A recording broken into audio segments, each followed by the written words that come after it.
why have you not subscribed yet? What are you waiting for?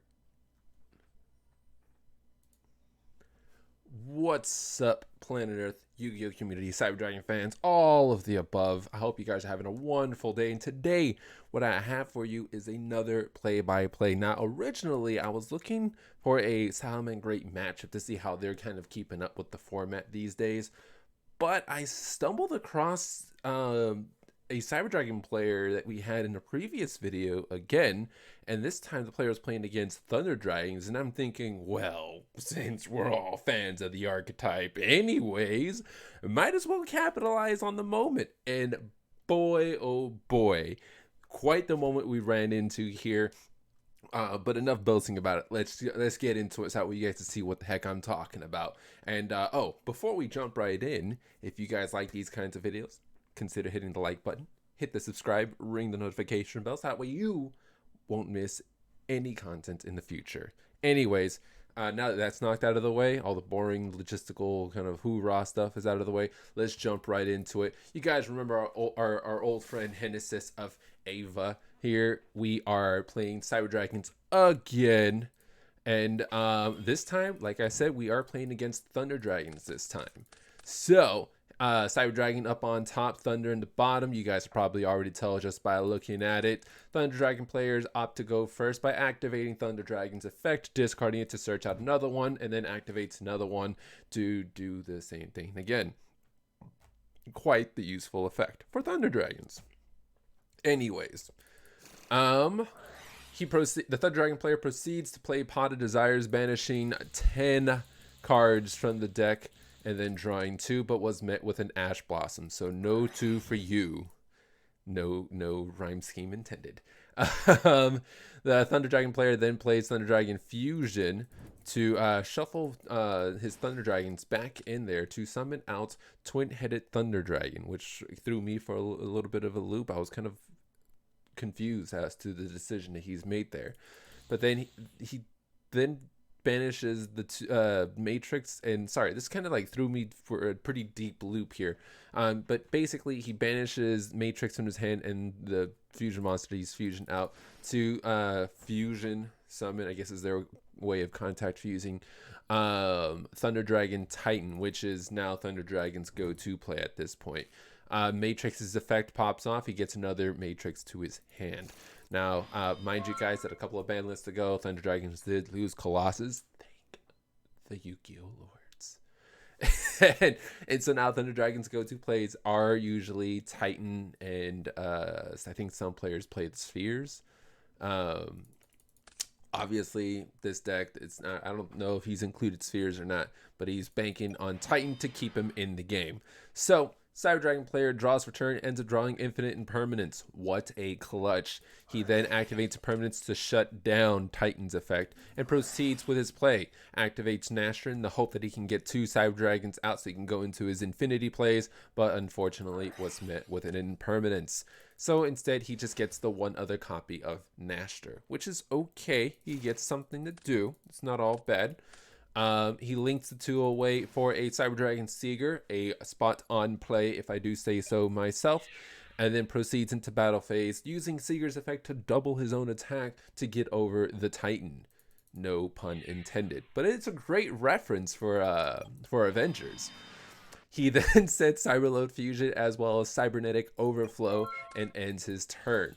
So Thunder Dragon then proceeds with his turn, activating Thunder Dragon Fusion's effect after drawing another Thunder Dragon to his hand to search out Thunder Dragon Roar.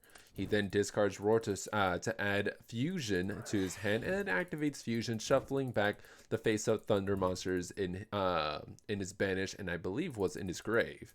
He then Fusion summons Thunder Dragon Titan again. I now know how Iron Man feels when the Titan kept coming back. Anyways, he discards the Thunder Dragon from his hand to be able to add another Thunder Dragon, also triggering Titan's effect to pop Seeger. Now, in my mind, I thought, oh, he's probably going to use Cybernetic Overflow to go ahead and try to get rid of this madness. But then I do forget that he's kind of protected. But there's just no real point in it. So he went ahead and took the 32 to the face like a champ. Calls it for turn there. It is now Cyber Dragon's turn.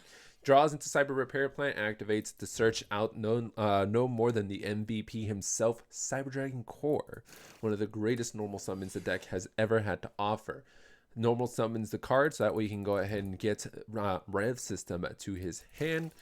And then activates Rev System to get Seeker out onto the board. For those of you guys that know what Rev System does, it's basically a monster reborn with a blanket effect of protecting the monster, its rebirth, from destruction. So, proceeds to battle phase. He activates Seeker's effect to try to swing at the Titan over here. And then I guess the Thunder Dragon did, might have missed a day of school or something. He forgets to realize what's going on here with Rev System.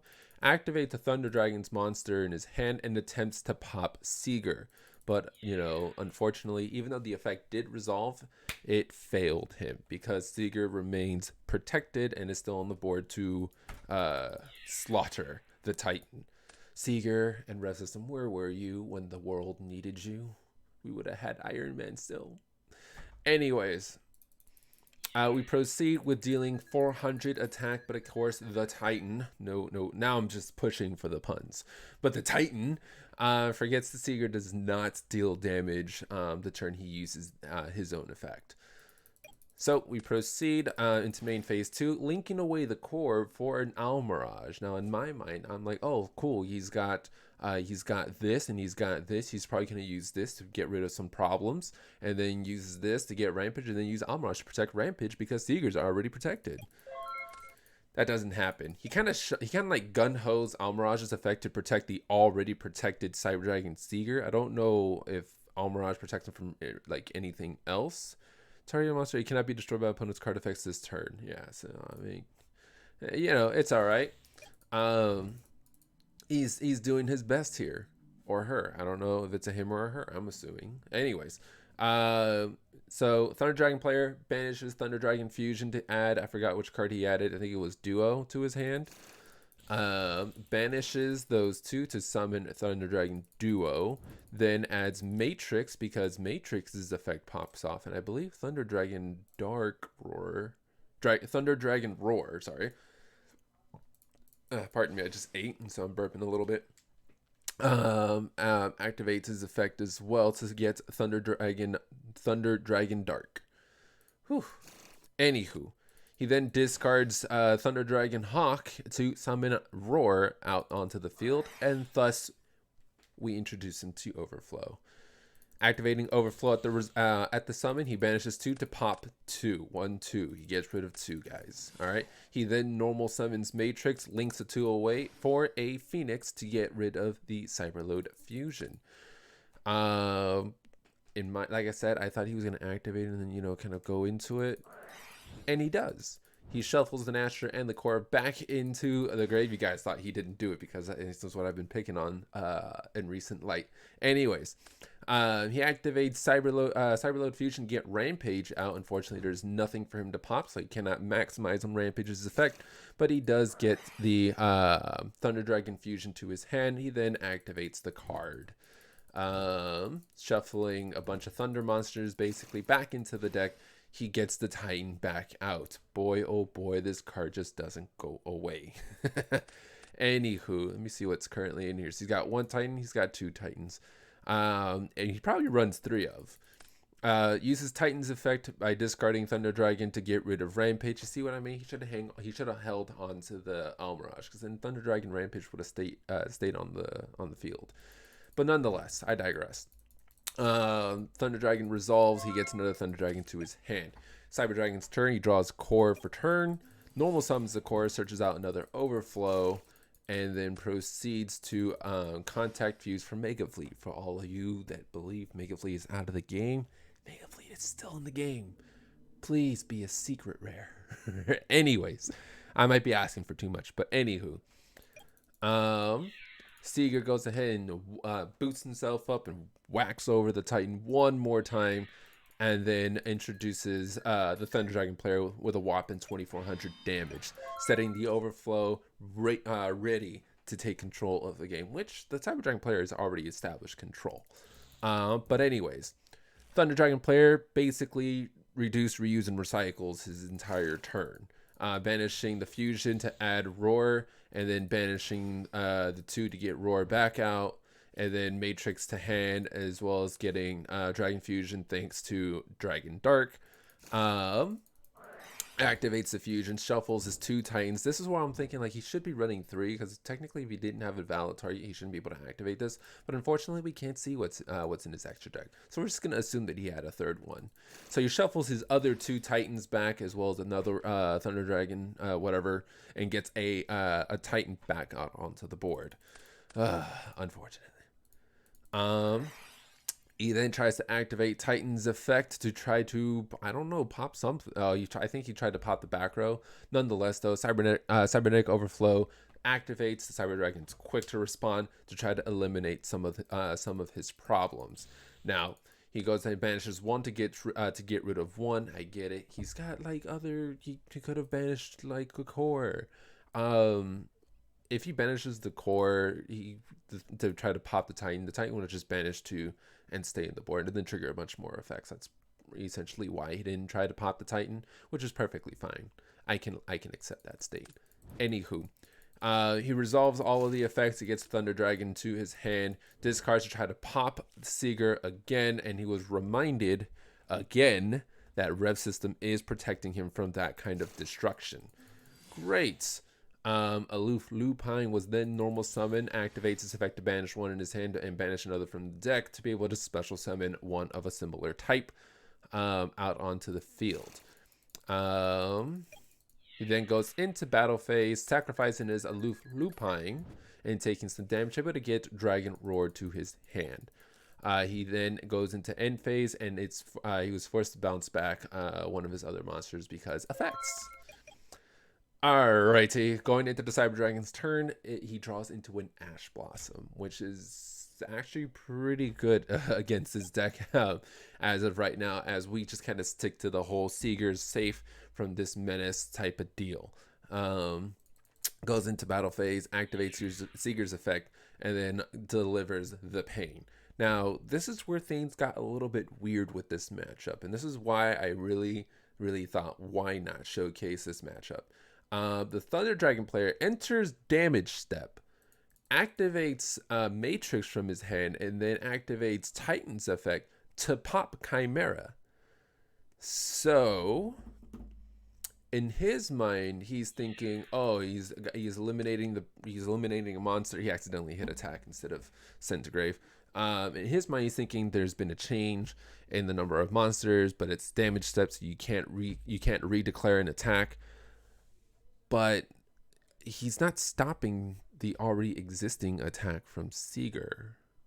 So the guy was insisting that he can't redeclare because there was a change in the amount of monsters on the field. And I guess it didn't dawn on him that the first attack still went through, and so Titan should be dead. This guy was not being all that kind about it. He even sent over the rule book, as you can see right here in the chat, and tried to correct them. They called the judge, and the judge was like, all right, here's how it works. And finally we proceed with the duel. The guy takes some big boo-boos. They kind of exchange words back and forth, and they proceeded to the duel. The judge kind of hung out for a little bit to make sure everything's still good between the two. We don't want bad vibes, guys. We don't want bad vibes. Anyways, Thunder Dragon player. Thunder Dragon player then proceeds with his turn, draws into a Pot of Desires. It's a card he absolutely needs to stay in the game. But, you know, our good friend has got the good old Ash Blossom in his hand. So we'll see how effective it could actually be. Proceeds by discarding to activate the effect to be able to get Thunder Dragon Fusion to his hand. Then activates Fusion, shuffling back his Thunder monsters to be able to get another Titan out onto the field in defense position. Banishes the Thunder Dragon Fusion to activate a search effect. And the Cyber Dragon player is like, no, we're not going to let that happen, okay? And for some reason, the Thunder Dragon player just kind of leaves it at that. He's not even going to bother with Pot of Desires. And it's probably because he realized, like, oh, crap, if I banish 10 more, I'm going to be down to just 4 cards, and I don't want to deck out. This was why he didn't activate the card, which makes perfect sense. But you kind of need a few more cards in your arsenal if you want to stay in the game. But nonetheless, the debate of minus whatever 9 plus 1, the debate kind of continues about it. Anywho, Cyber Dragon player continues the match by drawing into a core, normal summoning the core to get a repair plant, and then activates the repair plant to search a kaiju. This is it. He's gonna get rid of Titan. He's gonna deliver the blow. But on resolution, of course, the Thunder Dragon player is going to go ahead and activate Dark's effect in his hand, discarding, then triggering Titan's effect to then eliminate core. So the hopes of using Chimera Tech Fortress Dragon to end the duel has been put on hold. But that's okay. Cyber Dragon player is still in the game with almost complete control. I don't know why he just... Oh, I almost got lost there. Basically, entering battle phase, the normal thing that's going to happen, Cyber Dragon player uses Seeger's effect, Seeger then beats over the Titan, and then they kind of continue. It kind of makes you reevaluate the value of Cyber Rev's system when it comes to these kinds of matchups. Anyways, I digress. It is now the Thunder Dragon player's turn. He is slowly drawing himself out of cards in the deck. He banishes his fusion, gets it's basically reduce, reuse, recycle, rinse, repeat, whatever the saying is. He's doing the same plays over and over again, not changing a nickel or a dime of his plays, banking on his Titan to win him the duel. Back out on defense, the Thunder Dragon player insists in staying in the game for as long as he can. He's holding on for life's sake. Anyways, going into battle phase, the same shenanigans happen, and then we rinse, repeat, and recycle. Banishes 2, gets Duo, then gets Hawk because, all the cards that he's banished, they all pop off their effects. I guess he didn't have another Matrix, banishes the Thunder Fusion card, spell card thing. End phase, bounces a card back. Now he's just down to a Dragon Duo. I'm surprised he didn't get a Titan out this turn. Nonetheless, he then kaiju's away with the fact that Cyber Dragon had drew a Hertz. This is practically the end of this reign. Kaiju's away, Hertz gets Chimera Tech Fortress, proceeds to have his 2k attack into 2100, has a core in hand thanks to Hertz, swings, and wins game 1. I know, it's so exciting, right? So we go into game 2, and Cyber Dragon's going first. Now, this is going to be interesting. Normal summons the core. Core then gets met with an Ash Blossom. So no search for us, but that's okay. You never Ash the core. You never Ash the core. Always understand that if you're ever going against Cyber Dragon players, which I hate you if you don't Ash the core, because if I have Machine Dupe, you better not Ash the Machine Dupe. But I gotta be fair. When advising playing against Cyber Dragon players, you always Ash the Machine Dupe. Anywho, Machine Dupe then gets laid out onto the field. He gets 2 Cyber Dragons out, overlays into Nova, into Infinity, which this is where I was confused. Like, Nova, right? Link the core away into your Almirage, because we know you have an Almirage. And then Nova's effect to detach a special summon another Cyber Dragon. So that way you have 3 bodies on the board, and then, your Infinity. But nonetheless, he does that a little bit later. So he then gets to search. He gets Galaxy Soldier to his hand, and then sets Impermanence for turn. So that's what I was thinking. Like, he could have absolutely had Infinity, Cyber Dragon, and Almirage, and Almirage could have still protected the Infinity. But gunshots the Almirage again.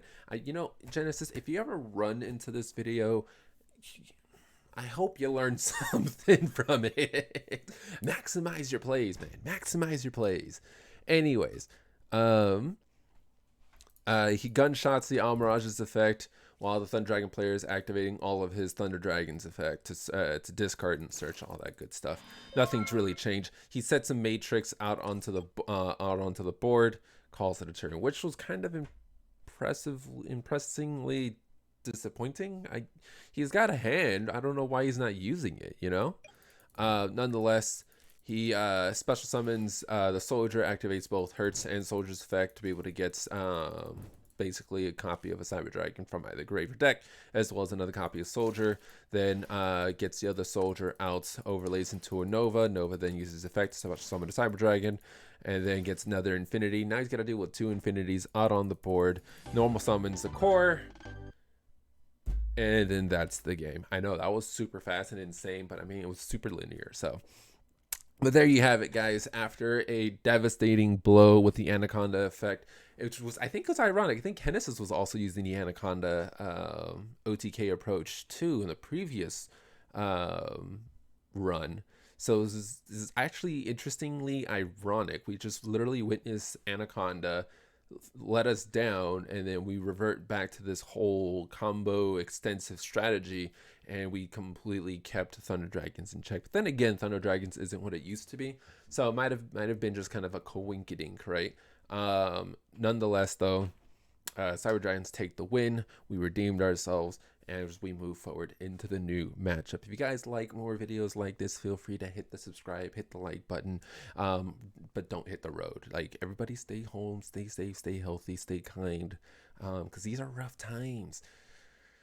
And I'm going to try to bring you a lot more of these, so that way you guys are going to be entertained while you're stuck at home. Anyways, like I said, if you want more, ring the bell so that way you won't miss out. You guys have a great one. Take care.